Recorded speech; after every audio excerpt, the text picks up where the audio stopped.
กับใครมันบ่สำคัญมันจะอยู่ตรงนั้นบ่หายตามกันเวลาว่าสิผ่านมาโดนผ่านใดในหัวใจบ่เคยรังลายังจดจำทุกถ้อยวาจาที่เฮาเว้าต่อกัน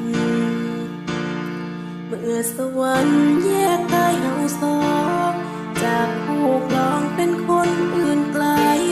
เหลือแต่คำสัญญาใส่ไม้ที่ยังคงอยู่